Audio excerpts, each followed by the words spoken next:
Je suis rentrée dans cette atmosphère-là, dans cette nouvelle aventure-là, en me disant, regardant vers l'avant, puis en me disant, mon Dieu, je peux réellement tout accomplir ici. Je fais l'école à la maison, je suis entrepreneur, j'ai 31 ans, je suis mariée depuis 10 ans. Je crois sincèrement qu'on peut arriver à tout faire à la fois. Je sais que ce qu'on fait aujourd'hui ensemble, c'est vraiment pour aider un maximum de gens, c'est pas simplement pour moi. Fait que je demande à mes guides de bien m'accompagner et que le message soit bien transmis.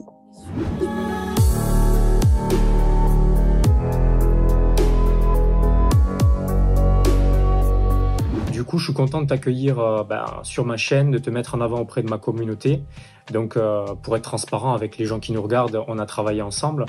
Et aujourd'hui, j'avais envie de te mettre en avant parce que voilà, tu fais partie de ces personnes-là qui peuvent véhiculer cette nouvelle façon de voir les choses, un nouveau message raccroché au marketing de réseau. Du coup, est-ce que tu peux te présenter? Est-ce que tu peux nous parler un peu de toi, un peu de la manière aussi dont tu te présentes auprès des personnes qui te demandent qu'est-ce que tu fais dans la vie aujourd'hui, parce que tu as pris un nouveau tournant dans ta carrière professionnelle. Du coup, je te laisse la parole, Maria. Merci, Grégory.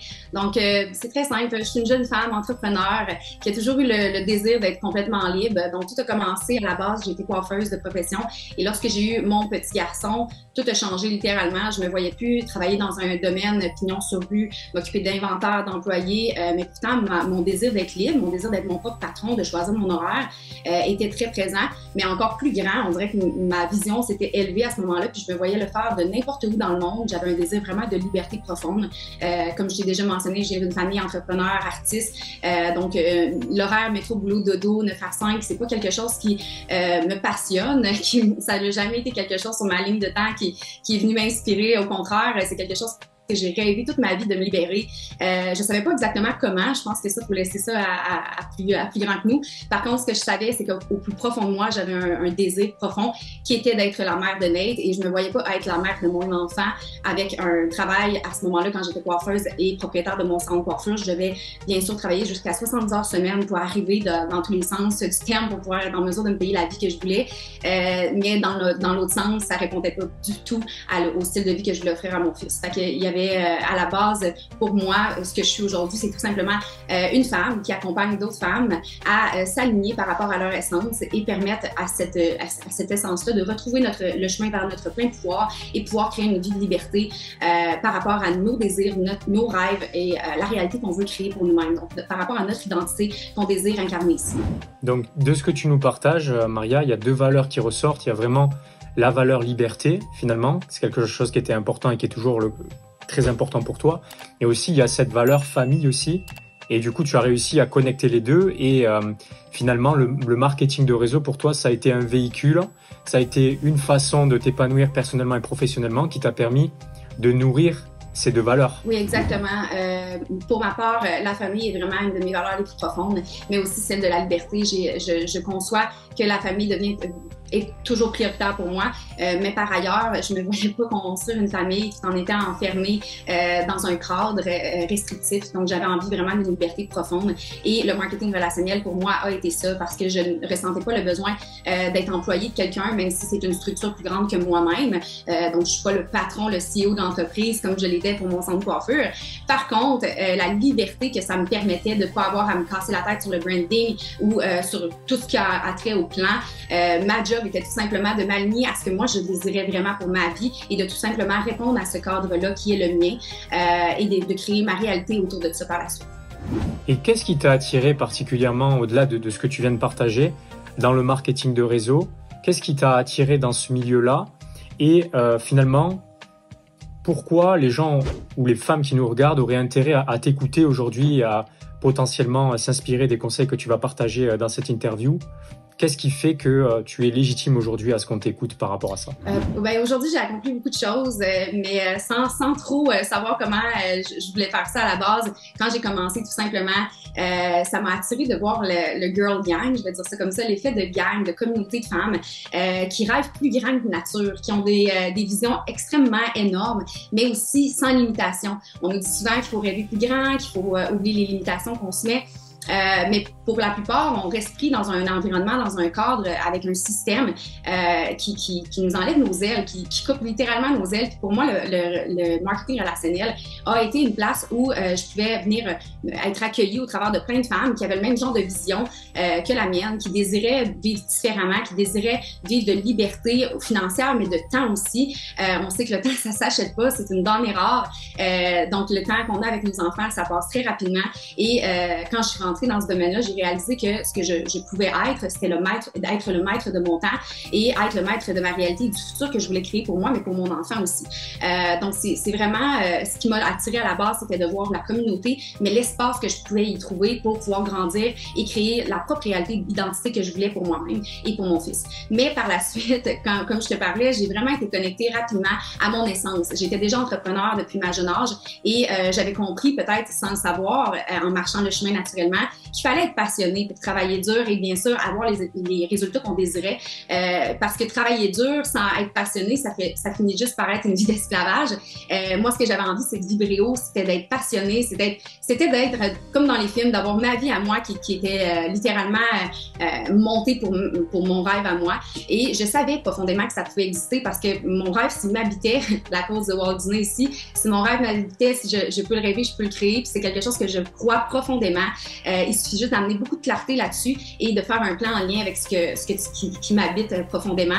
Et par la suite, les choses se sont placées naturellement. Autant pour mon salon de coiffure, par la suite pour le marketing relationnel et aujourd'hui pour ce que je suis en train de faire comme nouveau projet pour les femmes qui me suivent présentement le savent, mais pour le marketing de réseau, je sais que c'est très difficile des fois d'avoir sa propre vision parce que souvent on commence ce genre de domaine-là pour un surplus financier. On n'a pas nécessairement la grande vision de notre vie. À ce moment-là, on veut juste se sortir un petit peu de la situation difficile. Mais pour ma part, je suis rentrée dans cette atmosphère-là, dans cette nouvelle aventure-là en me disant, en regardant vers avant puis en me disant, mon Dieu, je peux réellement tout accomplir ici. Et j'ai tout simplement marché mon chemin sans vraiment regarder le temps qui passait à côté de moi. Je faisais juste marcher une journée à la fois en regardant la grande vision au bout de tout ça. Et au final, quand j'ai atteint les objectifs que je voulais atteindre, je regardais derrière moi puis je me rendais compte que derrière moi, il y avait non seulement toutes ces belles choses-là d'accomplir, mais il y avait une gang de femmes, de filles épanouies, passionnées et qui avaient rentré avec moi dans cette vision-là, qui avaient eux aussi eu la chance de créer leur vision. Et pour te faire une histoire courte, quand j'ai démarré, pour moi, c'était une histoire de famille, le marketing relationnel, parce que non seulement on m'avait parlé d'à quel point ça pouvait changer ma vie, mais moi, je me disais, moi, je suis une fille passionnée, mais de famille, on en a parlé, je suis connectée à ça, cette valeur-là, elle est très profonde pour moi et importante. Donc, je voyais ma mère qui avait strugglé toute sa vie financièrement, je voyais même mon mari, on essayait d'arriver avec les fins de mois, vu qu'on avait été j'avais été alitée et qu'on avait eu des complications de grossesse, on était rendu énormément endettés quand j'ai commencé le marketing relationnel. Donc, à ce moment-là, quand j'ai commencé, je me suis juste dit, oh mon Dieu, que ça peut aider beaucoup de gens. Tu sais, je voyais juste ça comme une vision extraordinaire qui me permettait de m'aider moi, mais d'aider plein d'autres gens au passage. Et donc, je me suis connectée à cette vision-là et je me suis mis à répandre la grande nouvelle au plus de gens possible. Je voulais juste tout simplement que les gens sachent que ça existait, que je voulais que les gens arrêtent de mourir dans leur corps, dans le métro boulot dodo. Je voulais qu'ils sachent qu'il y avait autre chose qui pouvait exister pour eux et que moi, j'avais choisi de prendre ce chemin-là, que j'allais me rendre là-bas. Et naturellement, ma mère, mon mari, mon oncle, mon frère, plein de gens s'en sont joints à mon mouvement. Et sachez qu'en seulement quelques mois, là, en très peu de temps, j'ai fermé mon centre de coiffure. Et non seulement mon mari a pu créer un gros revenu grâce à ça, ma mère a pu arrêter de travailler, mon frère aussi, mon oncle a pu faire des bonus extraordinaires. Tout le monde qui s'est collé à moi, tout le monde qui a décidé d'avoir une vision grande comme la mienne, ont pu toucher à des bonus extraordinaires et ça continue encore aujourd'hui après 7 ans que je suis dans le domaine. Là, les gens qui se collent à moi le sachent, elles le savent. Bien sûr, lorsqu'on a une vision alignée à notre cœur, il n'y a rien qui peut nous arrêter. Puis je crois sincèrement que la force du marketing relationnel, la façon que le plan est fait, nous permet d'avoir une liberté de vie dans notre quotidien, mais nous permet aussi que lorsqu'on est prêt à rentrer au travail, lorsque notre développement personnel, notre alignement est là, on peut littéralement bouger des montagnes. C'est ce qui m'excitait, qui m'excite encore aujourd'hui, de voir à quel point quelqu'un qui est littéralement dans le brouillard, qui ne sait pas en tout dans quelle direction aller, quoi faire. Je veux dire, on a des gens qui sont entrepreneurs qui, dans leur cœur, sont comme je veux faire ça, mais il y en a d'autres qui cherchent tout simplement à vivre une vie de liberté et de passion. Puis je crois que lorsqu'on est accompagné de gens passionnés, on devient quelqu'un de passionné parce que c'est très contagieux d'être collé à des dreamers. Et ce que tu viens de partager aussi, ça montre une chose, c'est que on n'a pas forcément besoin d'avoir une clarté extrême sur comment les choses vont se passer, sur quelles sont les opportunités qui vont se présenter dans notre vie.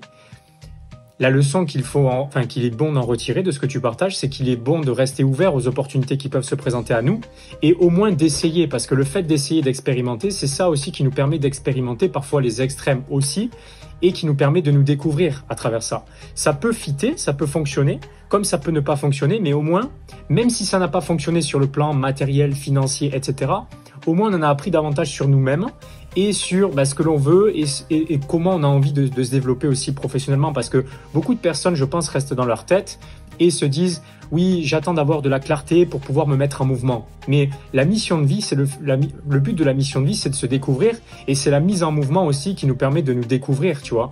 Les réponses, même si on peut avoir de la clarté en faisant, par exemple, ce que je fais au travers de la mission de vie, on a des indices, on a une direction, mais ensuite cette direction, elle se peaufine parce que on se met en mouvement pour pouvoir l'incarner, cette vision, cette direction. Donc, attendre que la clarté nous vienne, à mon sens, c'est une erreur. Et l'idée, c'est d'aller et d'avancer. Et la clarté vient en chemin.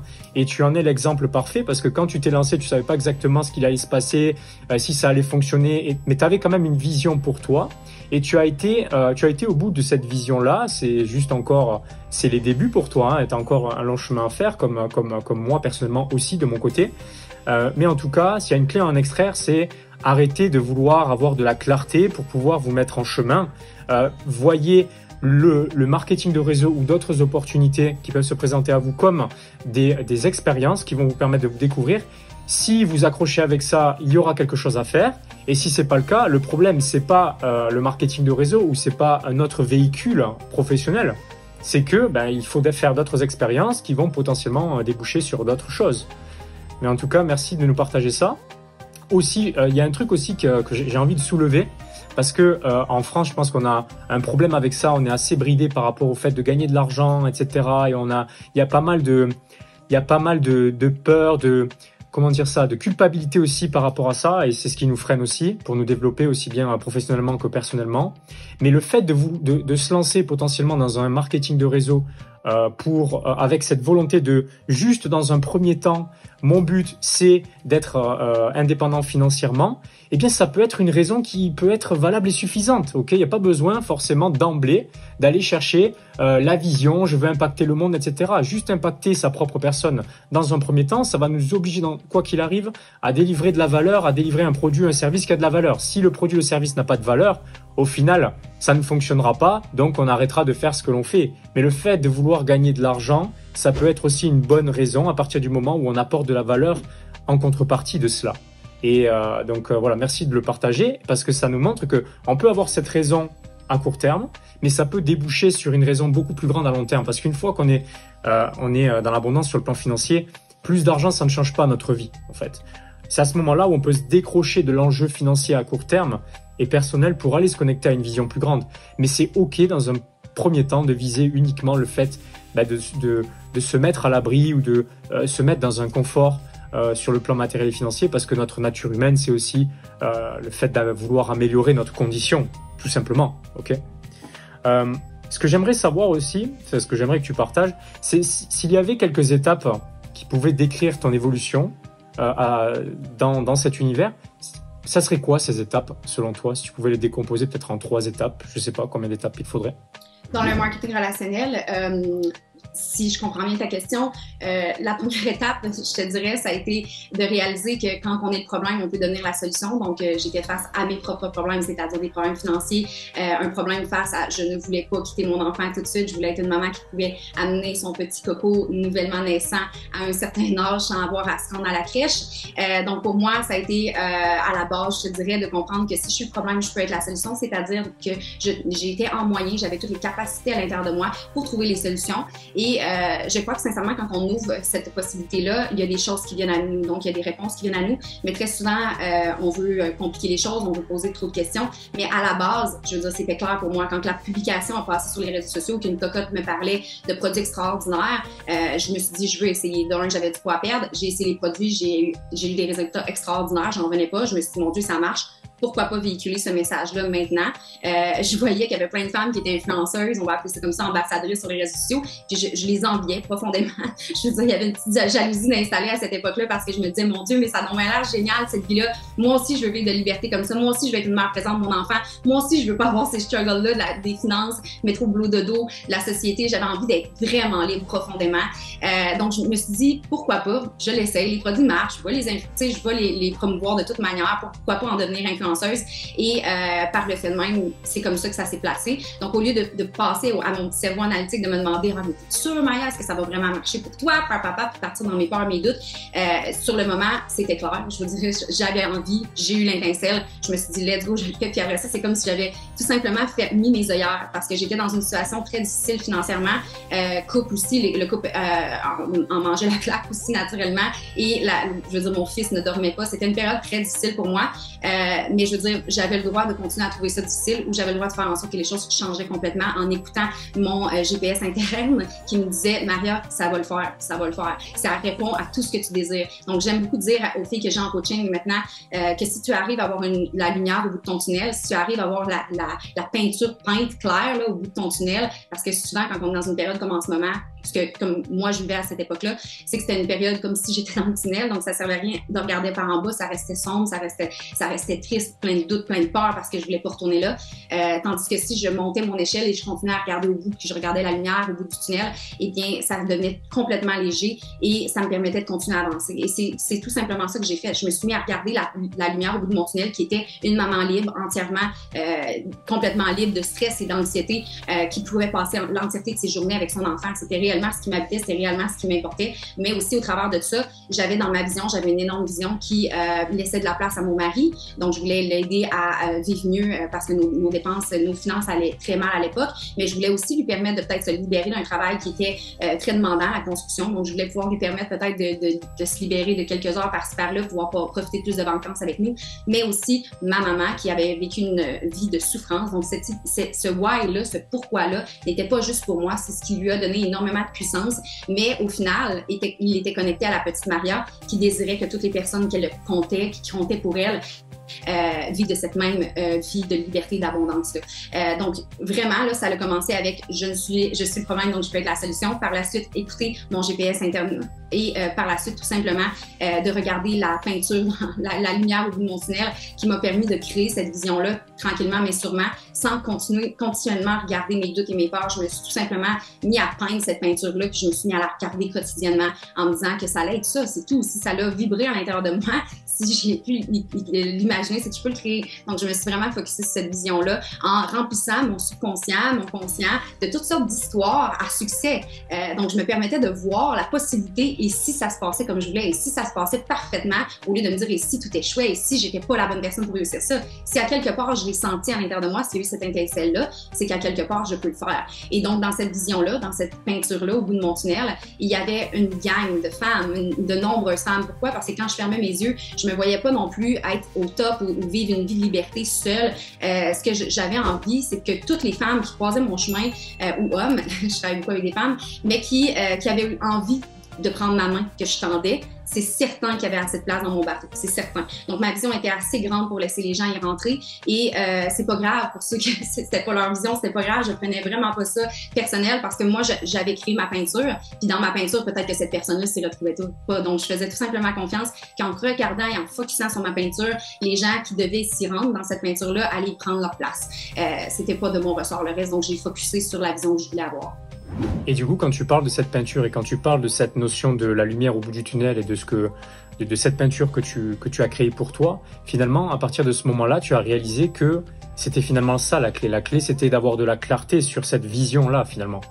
Et du coup, ça t'a permis d'utiliser cette clé que tu as découverte pour toi et de la transmettre aux futurs leaders ou les leaders qui étaient, on va dire, en dessous de toi dans ce marketing de réseau. Et aujourd'hui, eh bien, ces clients aussi et ces femmes qui viennent, ces femmes libres comme tu les appelles, qui viennent justement te chercher par rapport à ça. Du coup, si tu avais des conseils à donner par rapport à ça, quelques clés par rapport au fait de retrouver de la clarté, parce que tu l'as expérimenté et tu le fais expérimenter à tes clients, avoir de la clarté sur ce que l'on veut dans notre vie et sur notre vision, c'est le socle de base, c'est les fondamentaux qui nous permettent d'avancer finalement dans notre vie. Quand on ne sait pas où on va, eh bien on est dans le flou, on ne sait pas ce qu'il faut faire, on ne sait pas quoi mettre en place au quotidien, on ne sait pas comment avancer. Du coup, comment aujourd'hui tu aides ces leaders, ces futurs leaders à avancer? Et est-ce que tu as quelques clés à donner par rapport à ça? Premièrement, je te dirais que la première chose qu'on doit faire pour ce qui a trait les clients qui viennent vers moi, les dames qui ont besoin de mon aide, la première chose, c'est d'enlever le brouillard. Donc, de dissiper le brouillard, d'enlever les petits mouchoirs qui peuvent usurper notre vision. Puis c'est de se connaître, si je peux dire. C'est de commencer par refaire le chemin vers la source, de refaire le chemin vers le cœur, de refaire le chemin vers l'enfant intérieur, appelez ça comme vous voulez. Mais c'est vraiment de se retrouver soi-même, de savoir ce qui nous habite dans notre essence, en lien avec nos valeurs, oui, mais aussi nos rêves les plus profonds, mais pas les rêves de l'ego, mais bien les rêves de l'âme, donc ce qui nous habite profondément. Parce que si j'avais, pendant cette période-là, si je m'étais comparée à toutes ces femmes-là qui avaient d'autres rêves, qui avaient réussi aussi dans le domaine, mais par rapport à d'autres rêves, donc d'autres chemins à suivre pour se rendre à leurs rêves, je m'aurais peut-être épuisée à la longue parce que c'était pas en lien avec mon essence, en lien avec mes capacités, en lien avec mes croyances et donc les rêves que je voulais réaliser. Donc c'était très important et pour les femmes qui viennent vers moi, la première chose primordiale à faire, c'est bien sûr d'enlever le brouillard, c'est-à-dire les bruits. Moi, j'aime les appeler comme ça, les bruits de l'extérieur, c'est-à-dire les rêves des autres, les désirs des autres, les visions des autres et de recréer la nôtre qui est alignée à notre essence, notre puissance intérieure qui nous permet de toucher notre propre rêve. Donc, j'ai la croyance forte profonde en moi qui nous dit que on est des âmes qui se sont incarnées dans un corps physique. Donc, à la base, on a une petite paire de jambes qui a été choisie clairement par rapport à l'âme qui nous habite. Donc, cette petite paire de jambes-là est prête à amener notre âme exactement là où elle a besoin de se rendre, là où elle veut se rendre. Mais l'erreur qu'on fait des fois, c'est de prendre la paire de jambes de la voisine. Et là, ça devient très compliqué. Et c'est ce qui fait qu'on peut travailler très longtemps sans vraiment jamais avoir de résultats ou sans se sentir complète, sans se sentir avoir du sens dans notre quotidien, derrière nos actions. J'ai beaucoup de femmes qui viennent vers moi qui font ce qu'il faut, là. Des actions d'ici que une leader ou d'autres leaders ont pu leur mentionner qui étaient très bonnes à faire dans la business. Mais au final, quand on regarde de près, ça n'a rien d'aligné avec leur essence par rapport à la vie de rêve qu'ils désirent créer. Donc, naturellement, on a un désalignement ici. Donc, on n'arrive pas à créer dans la matière avec amour. Donc, naturellement, la fréquence n'est pas la bonne. Fait que c'est important de reconnecter à cette essence-là, primordialement parlant. Là, pour moi, c'est là où j'opère avec mes clientes. Parce qu'une fois qu'on a enlevé le brouillard, une fois qu'on a dissipé tout ça, on arrive à l'essence, on permet à cette dame-là de retrouver son plein pouvoir et d'être en mesure d'aligner maintenant la vision future avec clarté, mais qui fait aussi une résonance claire avec nous, qui fait du sens et qui, par la suite, se matérialise naturellement parce que c'est facile de se réveiller le matin puis de l'avoir en tête, c'est facile de s'endormir le soir puis d'y rêver. Je veux dire, dans notre quotidien, ça nous habite. Quand on en est imprégné de notre vision, quand elle nous habite réellement, on la transpire. Donc, partout qu'on va, de véhiculer ce message-là, ça se fait naturellement, facilement. On est contagieux. Les gens autour de nous le sentent. Donc, la première chose à faire, c'est d'être assis. J'aime dire à mes filles de se voir comme un petit Bouddha assis sur son petit cœur, puis de comprendre que c'est là que t'es, pas nulle part d'autre. C'est juste là que t'es. Reste ici, puis assure-toi que tu vides tellement fort, que ton rayonnement soit tellement puissant, que tu aimes tellement ce que tu fais, que naturellement, ça va se ressentir et naturellement, les résultats viennent toutes seules, très rapidement même. Très souvent, après une seule séance, les filles, je peux voir déjà des résultats dans les 10 jours qui suivent, tout simplement parce qu'il y a un réalignement qui vient de se faire. Donc, naturellement, la vie nous répond différemment. Donc là, tu viens de partager une erreur, finalement, que beaucoup de personnes doivent, enfin beaucoup de femmes, beaucoup de personnes doivent réaliser, que ce soit dans le marketing de réseau ou ailleurs, dans d'autres domaines, c'est le fait finalement d'essayer de fonctionner à partir des valeurs des autres et non pas à partir de ses propres valeurs et de ce que l'on veut pour soi. Donc finalement, lorsqu'on n'a pas de résultats dans le marketing de réseau, ou qu'on a des difficultés ou qu'on procrastine aussi, c'est le symptôme qu'on n'est pas forcément aligné à nos valeurs et donc forcément en conséquent on n'a pas de résultats. Oui, et même j'aimerais ajouter là-dessus que l'erreur que je vois, c'est que les gens vont très souvent remettre ça entre les mains de l'entreprise, quand au final, si on décortique, on se rend compte que l'entreprise répond à tout ce que tu désirais. Mais l'idée est que toi, dans ton essence, tu te connais peut-être mal et donc tu arrives mal à créer la réalité que tu voudrais avec ce véhicule-là, mais pourtant le véhicule a tout ce qu'il lui faut. Là. C'est vraiment plus profond là, le problème. C'est juste que le véhicule est le bon, c'est juste qu'on ne sait pas comment le conduire parce qu'on ne sait pas qui on est. Et du coup, parfois aussi, je rebondis sur ça parce que c'est quelque chose qui me parle forcément par rapport à ce que je fais avec mes clients, c'est parfois quand on procrastine, on pense qu'on a un problème, on pense que c'est nous le problème, etc. Mais très souvent, c'est parce que finalement, la procrastination, c'est un symptôme qui nous montre que on essaye de fonctionner à l'envers par rapport à notre propre fonctionnement. Et la clé, finalement, c'est de découvrir comment on fonctionne et de voir comment on peut connecter notre fonctionnement avec les valeurs de ce que l'on veut promouvoir, en l'occurrence, en ce qui concerne le marketing de réseau ou ce que l'on essaye de construire au travers de notre activité. Est-ce que tu verrais d'autres erreurs courantes que ce soit les débutants qui rentrent dans des marketing de réseau ou des leaders plus confirmés peuvent parfois se surprendre à réaliser et qui les empêchent d'avancer, d'avoir des résultats, mais aussi de s'épanouir dans ce qu'ils font? C'est vrai que oui, le manque de clarté par rapport à ton essence, par rapport à ce que toi tu es, ce que tu veux. Par la suite, je te dirais d'être dans la notion, j'aime dire ça, mais de travail, de ne pas être connecté vraiment au plaisir. Nous, on aime bien dire dans mon entreprise fun, freedom and friendship, donc l'amitié, le plaisir et la liberté.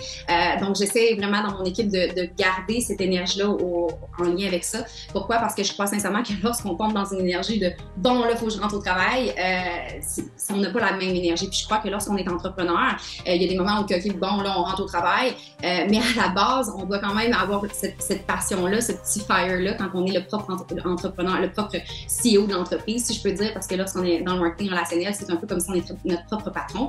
Donc, il faut que l'étincelle vienne de toi. Il faut que cette passion-là vienne de toi. Donc, j'ai profondément le feeling que les gens, lorsqu'ils démarrent un marketing relationnel comme, bon, un autre travail de plus, cette énergie-là n'est pas la bonne. Je crois sincèrement qu'un marketing relationnel doit être tout simplement comme un loisir, si je peux dire ça comme ça, qui peut t'amener énormément une panoplie financière exorbitante, exponentielle, mais à la base, je crois sincèrement que ce n'est pas un travail, mais tout simplement une passion de plus, un loisir de plus qui peut être rémunéré. Donc, j'essaie de transmettre cette vision-là à mes équipes depuis maintenant 7 ans. Puis la différence, elle est extraordinaire quand on voit une personne qui rentre au travail et quand on en voit une qui rentre à son loisir payant, c'est vraiment deux mondes. Puis c'est un petit peu moi ce qui m'interpellait des influenceuses que je voyais sur les réseaux sociaux qui m'ont fait miroiter ce rêve-là avant même de démarrer le marketing relationnel. C'était de voir que ces gens-là vivaient leur vie et qu'au travers de ça, ils arrivaient à être rémunérés sans avoir l'impression de trop travailler la notion de travail comme on a pu nous l'éduquer très jeune. J'avais l'impression que ça n'existait plus, que c'était tout simplement une vie de passion dans laquelle, oui, notre travail s'y retrouvait, mais sans jamais être la grosse notion de travail, métro, boulot, dodo, comme on avait l'habitude de se faire programmer à notre jeune âge. Fait que pour moi, le marketing relationnel, je crois que l'erreur première, bien sûr, c'est de se dénaturer, de regarder trop à l'extérieur, au lieu de se centrer, de regarder ce que ça pourrait être pour nous. Et par la suite, bien sûr, de se le faire rentrer par la gorge comme un travail. Je crois sincèrement qu'on a assez de choses comme ça dans notre vie au quotidien. Je pense que cette chose-là peut être le grand projet de une vie, peut être littéralement la liberté pour toutes les autres sphères de votre vie, autant quand tes finances vont mieux, ton couple va mieux, tu peux voyager plus avec tes enfants, tu peux choisir le type d'éducation que tu as à tes enfants. Moi, je fais l'école à la maison grâce à cette business-là aujourd'hui. Fait que dans vraiment toutes les sphères de notre vie, ça peut venir apporter tellement de beauté que j'aime dire à mes filles que ce n'est pas un travail, mais bien tout simplement une nouvelle passion, un nouveau loisir dans lequel on va pouvoir rémunérer. Et du coup, si je peux rebondir par rapport à ça, est-ce que tu crois en l'équilibre vie perso, vie pro? Et si c'est le cas, ça serait quoi les conseils que tu donnerais à ces femmes qui souhaiteraient maintenir cet équilibre entre vie perso, vie pro? Je te dirais que oui, j'y crois profondément. Je fais l'école à la maison, je suis entrepreneur, j'ai 31 ans, je suis mariée depuis 10 ans. Je crois sincèrement qu'on peut arriver à tout faire à la fois, tout en se respectant nous. Donc, ma réponse serait oui, en condition que tu commences à t'occuper de toi-même first thing first. C'est-à-dire, avant de faire quoi que ce soit, avant même de toucher ma business, pour moi, ma business est sur un téléphone. Donc, j'aime dire à mes collègues, à mes filles en coaching, que la première chose que tu dois faire avant même de toucher ta business. Quand moi, j'avais un pignon sur rue, quand j'étais entrepreneur et que j'avais mon salon de coiffure, avant d'ouvrir le commerce, je me mettais belle, j'ai pris une douche, j'avais pris la route jusqu'au salon, je m'étais mindée, j'avais un beau sourire, limite, j'avais mis le masque avant d'ouvrir la porte et d'accueillir mes clientes. Mais tout ça pour te dire, c'est que l'idée est qu'il y avait une énergie déjà de dégager, de créer avant même une intention, avant même d'ouvrir mon commerce. C'est la même chose ici pour mon téléphone que j'enseigne aux femmes et que je m'enseigne à moi-même à faire. C'est-à-dire, la première chose en me levant le matin, c'est pas d'ouvrir mon téléphone et de répondre à tous les messages. C'est là qu'on en arrive vite à être pris par je si je peux dire, l'effet de travail, là, parce que ça nous suit partout. Donc, ça peut vite devenir un bourreau, là, tu sais. Donc, ce que j'aime dire à mes filles, c'est avant même de toucher à ça, c'est un travail. Avant même de toucher à ça, tu dois te sentir vraiment bien. Tu dois être dans une super belle énergie. Donc, est-ce que tu as pris ta douche? T'es-tu mis belle? Est-ce que tu as bougé un petit peu ce matin? T'es-tu fait du bien? Est-ce que tu es dans une bonne énergie avant même de venir toucher à ta business? Parce que je crois sincèrement que lorsqu'on est connecté à une énergie de manque, c'est-à-dire, oh, faut que j'aille au travail, oh, la vie est difficile, oh, c'est pas évident de ainsi, naturellement, on est des êtres de création, d'expansion, on va créer, expansionner, manque. Tandis que si on est connecté à l'énergie d'abondance, c'est-à-dire, yes, je suis donc belle un matin, je m'aime vraiment, je peux tout accomplir, la vie est illimitée pour moi. Bien, naturellement, quand tu vas toucher à ton téléphone puis faire, exemple, des actions ou des tâches qui sont en lien avec ta business, tu es dans une énergie complètement différente. Naturellement, on est des êtres de création, on va créer et expansionner abondance. Donc, je crois sincèrement, et c'est ce que j'enseigne à mes filles, c'est qu'avant même de rentrer dans ton boulot, dans ton travail, vois ça comme tu voudras, la première chose à faire, c'est de prendre soin de toi. Par la suite, c'est la même chose pour le couple, mais pour l'enfant aussi qui est en école à la maison pour ma part. Mon enfant mérite une mère dans une belle énergie qui va lui transmettre les informations, les enseignements de la bonne façon, qui va lui transmettre comme la vie, comment elle se vit. Puis ça se revient entre mes mains en étant professeur et maman à temps plein de mon fils. Donc, je crois sincèrement que aussi dans ce domaine-là, mon travail numéro 1, c'est de me sentir toujours bien dans ma belle énergie. Donc, si je prends soin de moi en premier, tout le reste rentre naturellement. Puis c'est pas à moi de venir contrôler non plus toutes les choses. Oui, avoir un agenda, oui, planifier ces choses, mais aussi faire confiance que si vos intentions sont bonnes, si en vous levant le matin, votre intention est toujours d'améliorer votre business, d'être une mère présente, d'être une épouse épanouie, puis de prendre soin de vous avant tout, naturellement, toutes les choses se placent très facilement. Je crois sincèrement que quand c'est pas facile comme ça, c'est quand on tente de lutter et de contrôler notre extérieur beaucoup trop. Donc, tandis que la seule chose qu'on peut réellement contrôler, c'est notre intérieur. Puis quand on a le contrôle sur ça, quand on se sent en contrôle de nous-mêmes, quand on se sent dans notre meilleur nous, dans notre meilleure version de nous-mêmes, naturellement, la vie répond plus facilement à nous, on est beaucoup plus en force pour y répondre. Donc, naturellement, c'est sûr qu'on crée abondance et on expansionne abondance parce qu'on est naturellement beaucoup plus aligné. Du coup, tu viens d'anticiper un peu une de mes questions que j'allais te poser. Ce que tu viens de dire là, finalement, est-ce que tu dirais que c'est la chose la plus importante qui te permet justement de faire ce qu'il faut en tant que leader et de maintenir les personnes qui sont dans ton équipe engagées dans la quête, dans leur quête personnelle, mais aussi dans la quête de la compagnie? Oui, ben moi, je pense sincèrement, ça fait quand même 7 ans là, que je suis dans le domaine. Puis même quand j'étais dans un salon de coiffure, j'ai eu des coiffeurs qui ont travaillé avec moi. Quand notre énergie n'y est pas, je veux dire, naturellement, rien suit. Là. Donc, tout ce qui va en suivre va être aussi très difficile, très strugglante. Donc, je pense sincèrement que la souche, la base, c'est nous. C'est la seule chose réelle qu'on peut contrôler, comme je te mentionnais. Donc, oui, j'ai remarqué énormément un switch extrême lorsque les femmes reconnectées à leur essence recommençaient à se traiter en priorité. Par la suite, les choses se plaçaient vraiment plus facilement. Les résultats étaient les répondaient plus facilement. Donc oui, je crois sincèrement que quand on sent qu'on est overwhelmed, l'expression anglaise qui dit qu'on est dépassé, cette expression-là pour moi, elle est connectée directement avec une dame ou une femme ou un homme qui ne se traite pas en priorité. Donc le reste vient rapidement devenir très encombrant. Donc, je pense sincèrement que oui, le secret est de toujours se traiter en priorité et même que même dans mon parcours du marketing relationnel, j'ai atteint le 1% de l'entreprise. J'ai été 6 ans dans les top 150 meilleurs salariés de l'entreprise. J'ai atteint des choses extraordinaires. On m'a demandé de publier mon histoire dans un livre à succès aussi pour femmes entrepreneurs. Et tout ça pour vous dire, pas un instant, dans toutes les fois où on m'a demandé, pas un instant, j'ai eu l'impression de travailler. Pas un instant, j'ai eu l'impression dans ces périodes-là d'être dépassée. Les moments où j'ai été dépassée dans ma vie, c'est quand je n'avais plus de clarté, plus de vision qui était alignée à Maria, pas alignée à Jacqueline, la voisine. L'idée était que c'est aligné à Maria. Et ça faisait toute une différence. Donc, les moments où je me suis sentie dépassée, c'est que je ne me traitais pas moi en priorité. C'est que tout l'extérieur devait passer avant moi. Et c'est là que je me suis sentie éparpillée, que je me suis sentie dans le brouillard et que là, j'ai perdu ma clarté et ma vision et que là, j'ai perdu donc mon magnétisme, ma puissance. Parce que quand on ne sait pas où on s'en va, l'univers ne peut pas répondre à nos demandes. Donc, c'est important d'avoir, bien sûr, l'adresse de où on veut se rendre lorsqu'on prend le tout. C'est la même chose pour notre plan de vie. Aujourd'hui, dans ta nouvelle vision, tu es en train de créer une communauté de femmes libres. comment tu définirais finalement, c'est quoi pour toi une femme libre? C'est quoi ta définition de la femme libre? Pour moi, une femme libre, c'est une femme qui peut entièrement choisir qu'est-ce qu'elle fait au quotidien, chaque matin, de quoi ma journée va être remplie.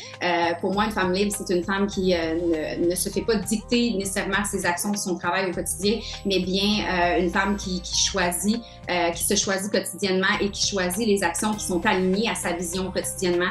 Je crois sincèrement qu'on est tous des êtres complètement puissants et que très souvent, la vie nous amène à nous enlever cette puissance-là parce qu'on doit l'expérimenter, mais que dans la seconde où on a assez de courage pour reprendre ce pouvoir-là, on est invincible, littéralement, c'est ce que je crois profondément. Je crois sincèrement que quand on reprend ce pouvoir-là et qu'on se réaligne par rapport à notre vision, tout devient tellement léger, facile. C'est comme un peu de douceur et d'amour dans notre quotidien qui vient amener une légèreté extraordinaire. Puis je crois qu'au travers de cette légèreté-là, on retrouve des ailes qui nous permettent de nous rendre exactement où on veut. Donc, la liberté ne se trouve pas au travers d'un fight, d'une résistance, d'un contrôle. Je crois pas. Je crois sincèrement que c'est totalement l'inverse. Si vous aspirez à la liberté, il va falloir lâcher prise. Il va falloir peut-être vous faire accompagner, mais il va falloir tout simplement demander de l'aide peut-être à l'extérieur pour être en mesure de retrouver le chemin vers l'intérieur, de connaître exactement ce qui vous habite, autant comme peur, comme doute, comme croyance limitante, mais aussi comme rêve, comme valeur, comme désir profond de l'âme. Ça aussi, il va falloir les regarder. Et c'est de cette façon-là qu'on crée un plan aligné à nous-mêmes et qu'on arrive à tout ramener cette puissance-là à nous, ce magnétisme-là, et qu'on arrive à créer dans la matière par la suite la réalité qu'on désire. Les premiers points qui sont en lien avec une femme libre, pour moi, c'est une femme qui n'a plus besoin de répondre par le travail, mais bien répondre par rapport à ce que pour elle fait du sens aujourd'hui et par rapport à où elle s'en va. Donc, de pouvoir aligner ses actions, de pouvoir choisir sa journée, de quoi elle sera faite par rapport à seulement elle et sa vie future. Finalement, la liberté, elle se trouve en soi dans un premier temps et ensuite on est en mesure de la créer aussi à l'extérieur. C'est une extension de cette liberté intérieure. Et du coup, si les femmes veulent te trouver, travailler avec toi, qu'est-ce que tu proposes? Par quoi commencer avec toi si on veut te découvrir? Où est-ce qu'on doit aller aussi? On peut me contacter par Facebook, Instagram, aucun problème, un des deux. Donc, Maria avec un H et Grenon, G-R-E-N-O-N, c'est mon nom complet. Donc, Maria Grenon, en tout temps, vous pouvez me rejoindre sur les réseaux sociaux. Je réponds relativement rapidement avec mon équipe. Puis, pour ce qui est du reste, je vous dirais que moi, ce que j'aime faire, c'est de connecter avec vous, de sentir un petit peu le pouls, de voir ce qui vous habite, où vous en êtes en ce moment par rapport à votre vie, par rapport à vos désirs, de regarder peut-être aussi les choses qui doivent être nettoyées pour amener en conscience et par la suite vous aider à réaligner le chemin que vous désirez vraiment avoir. Moi, j'offre vraiment mon temps gratuitement pour un premier appel afin qu'on tente le chemin, le terrain, qu'on puisse voir à ce moment-là si on est un bon fit, si bien sûr je peux être la bonne pour vous aider par rapport à ce que vous recherchez comme clarté, comme vision.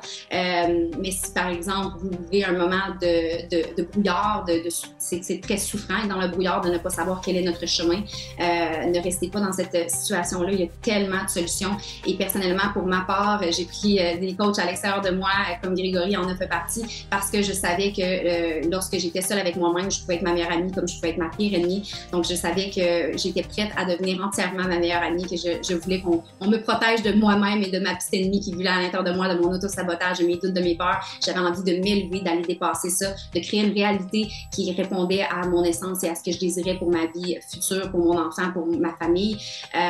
Et ça l'a tout changé de demander de l'extérieur, de demander de l'aide à l'extérieur, car j'avais l'impression qu'il y avait comme une tournade autour de moi, puis j'arrivais comme pas à trouver la porte. Donc, si vous êtes dans cette situation-là, sachez que c'est une illusion et que vous n'avez pas à rester dans cette illusion-là. La vie n'a pas à être lourde comme ça, la vie n'a pas à être souffrance, la vie est supposée d'être légèreté, amour et douceur. Donc, si c'est pas de ça que votre quotidien est composé, c'est qu'il y a un désalignement et ça sert à rien de rester là-dedans. Vous n'êtes pas bon pour personne dans cette énergie-là. Il suffit de demander l'aide et comme on dit dans l'avion, hein, quand il y a un crash, on met notre masque en premier et on aide les autres. Donc, mettez votre masque. De cette façon-là, vous allez être en mesure d'aider tout le monde autour de vous.